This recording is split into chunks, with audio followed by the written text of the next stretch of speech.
ये चोर बोल रहा है, जिसने पार्टी पर डाका डाला है ये बोल रहा है। चोरी की, ये मान्य किया।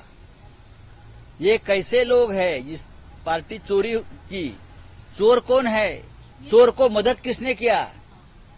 चोर को मदद करने वाले प्रधानमंत्री, गृहमंत्री, चुनाव आयोग, ये तो चोर के साथीदार है ना, चोरों के सरदार है।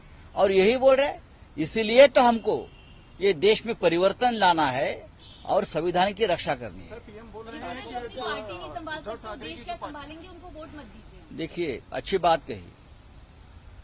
पार्टी हमने पूरी तरह से संभाल ली है और 4 जून को पता चलेगा पार्टी कौन है, शिवसेना कौन है, राष्ट्रवादी कांग्रेस कौन है और बीजेपी कहाँ है। ये 4 जून को पता चलेगा। मोदी जी,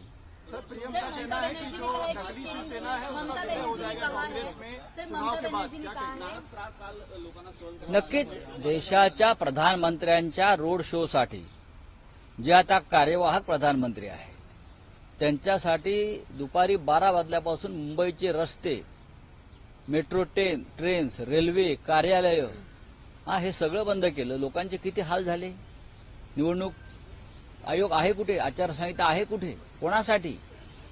अशा प्रकारे प्रचार या देशात कधी झाला नव्हता की एका व्यक्तीनं प्रचाराला यावं आणि त्याचा प्रचार सुरळीत व्हावा म्हणून सर्वत्र रस्ते बंद करण्यात आले, लोकांची गैरसोय करण्यात आली। ज्या रस्त्यावर 17 लोकांचा मृत्यू झाला होर्डिंगकडून, तेथे प्रधानमंत्री रोड शो करतात, यासारखी अमानुष गोष्ट नाही। सर्वत्र महाराष्ट्रात आणि देशामध्ये सर्वत्र हा मोठ्या प्रमाणात विरोध नरेंद्र मोदी आणि अमित शहाना होतोय।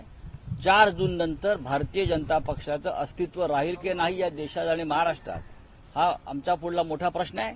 पण विरोधी पक्ष म्हणून भारतीय जनता पक्षाला सन्मानाचं स्थान मिळावं अशी आमची भूमिका आहे। ममता बनर्जी ने कहा है कि इंडिया अलायंस की अगर केंद्र में सरकार बनती है तो ममता बनर्जी ने कहा है कि इंडिया अलायंस की अगर केंद्र में सरकार बनती है तो बाहर से समर्थन देंगी। इस पर क्या कहेंगे आप? ठीक है, ममता जी हमारी दीदी है।